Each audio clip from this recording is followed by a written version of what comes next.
Welcome to the deep dive. Our mission is always the same. Take a complex stack of sources, articles, forensic reports, legal documents, and find the critical nuggets you need to understand the full picture. Today, we are diving into a case that unfolded in New Cairo, centered on a high-stakes domestic conflict that spiraled into a very calculated murder. We're dissecting the sources to understand not just the crime itself, but the meticulous yet ultimately flawed planning that went into the cover-up. Exactly. Our starting point is, it's just so stark. It's 7 o'clock at night in an upscale neighborhood. A woman, Walaa, 43 years old, very sharply dressed, arrives at a police station. And she's with her lawyer. With her lawyer. This isn't some panicked 911 call moments after a fight. This is, an organized admission of guilt. Right. And Walaa, despite claiming she's distressed, she has a certain composure. She has to speak directly with the head of detectives. And then she confesses. She tells him, "I killed my husband, Ali." But she immediately deploys the defense. Immediately. She claims it was self-defense, an uncontrollable reaction during a violent fight, that she just snapped after years of abuse. She is framing this from the very first second as a crime of passion, the tragic end to a long, terrible marriage. But the thing is, the sources show that the circumstances around her confession, the timing, that composure, the lawyer being there, it all suggests a plan, not a panic. The police, of course, they have to verify her story regardless. So a team is dispatched to the couple's high-end apartment right away. They need to secure the scene and, crucially, establish a timeline. And that timeline, right from the get-go, contradicted everything Walaa had just said. Okay, so let's go inside that apartment with the officers. They enter the master bedroom, where they find Ali. He's dead, lying on the bed. But the first thing that hits them isn't the sight of the victim. It's the environment in the room. It's freezing. Absolutely freezing. The air conditioning is running at its absolute highest setting. And that high AC, that's the first huge physical clue, isn't it? It tells you this isn't the scene of a fresh, hot-tempered conflict. Anyone who understands crime scene dynamics knows that excessive cooling is used for one reason, and one reason only. To slow down decomposition. Exactly. To buy time. And Walaa had claimed this violent fight happened just hours ago, maybe that afternoon.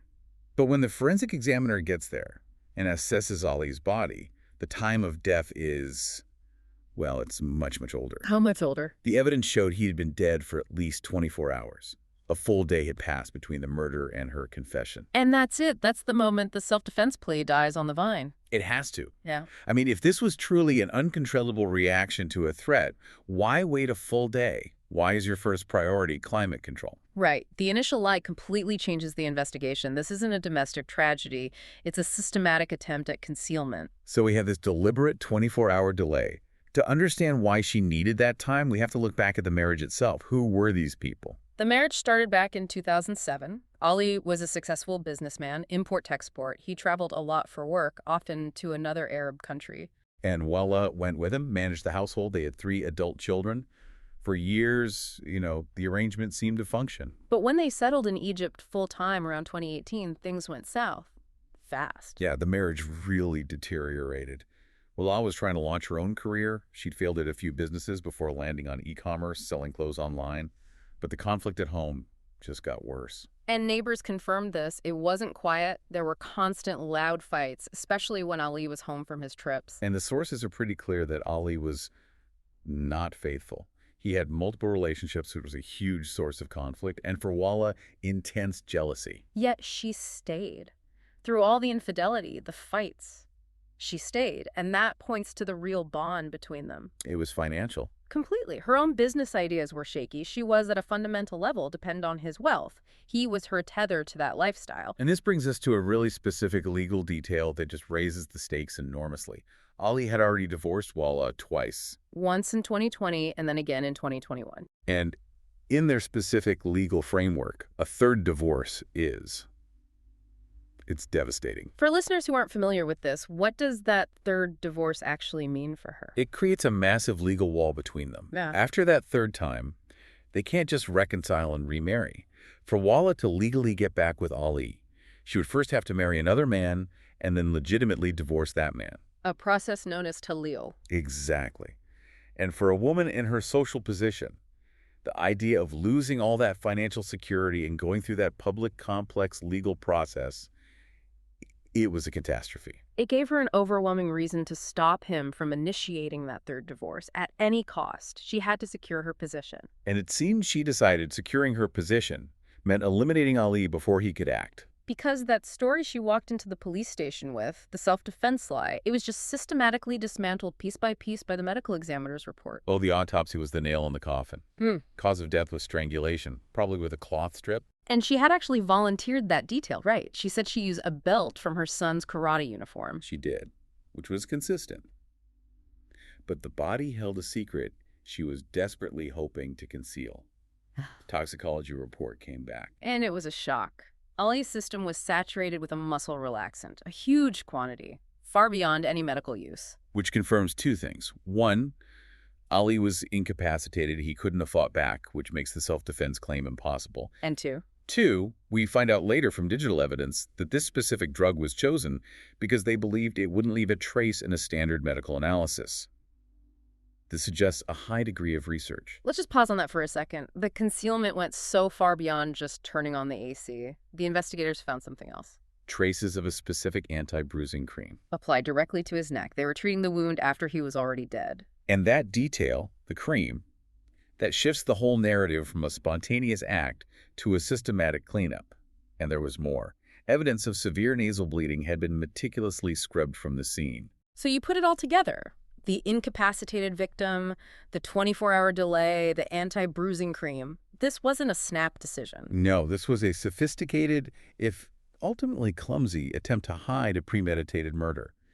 And that level of planning almost never happens solo. Which leads us straight to the money trail.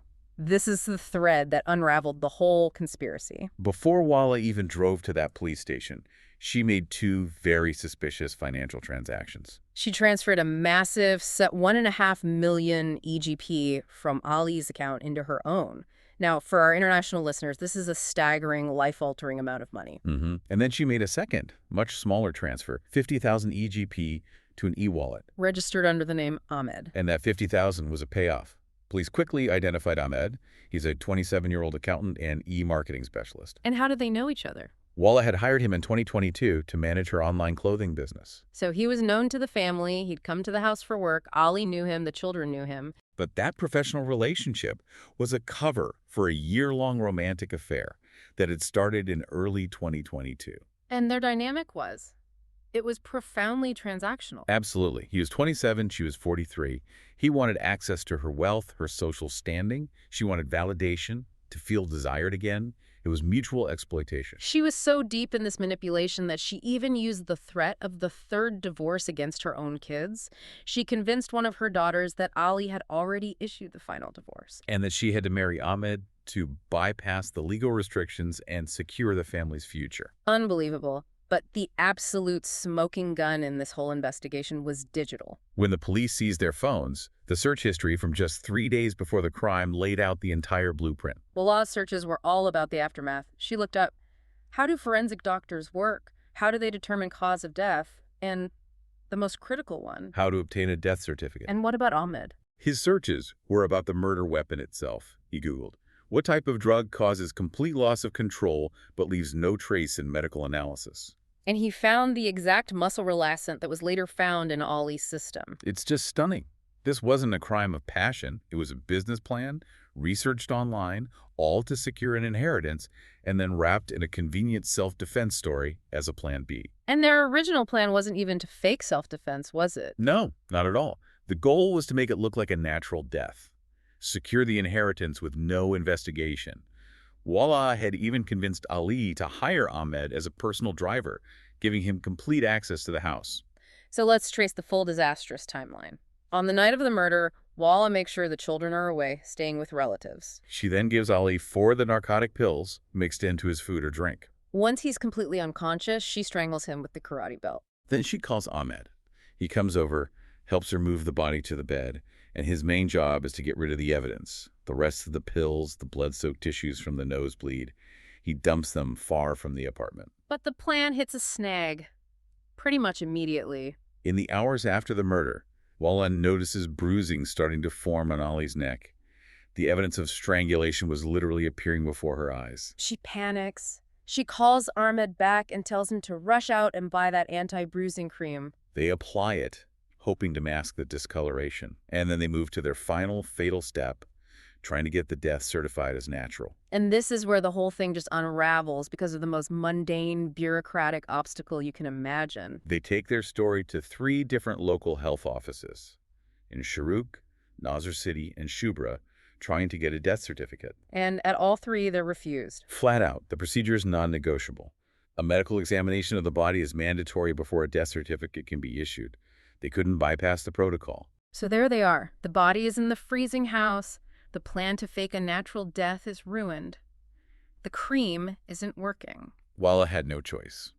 She made the huge money transfers, paid off Ahmed, and then, as a last resort, walked into that police station with her self-defense story. Hoping the untraceable drug and the cream would be enough to create doubt. It wasn't. The digital blueprint, the money, the timeline, the forensics, it all led directly to their conviction. In 2025, the court delivered the verdict. Walaa, as the mastermind, was sentenced to death. And Ahmed, her co-conspirator and lover, he received 10 years of strict imprisonment for his role. What's so fascinating here is how the fear of losing financial control, that dread of the third divorce, drove a woman to orchestrate this incredibly complex 2-phase cover-up. And yet, their entire plan was brought down by the simplest, most mundane administrative hurdle. You need a doctor to look at the body before you can get a death certificate. We often look for the big, dramatic mistakes in criminal plans. But for the learner today, maybe consider this. When you're designing any high-stakes strategy, what small procedural detail, that seemingly insignificant step, like needing a mandatory certificate, is the most likely point of failure? It's the bureaucracy, not the brilliance, that often catches the culprit. Something for you to ponder.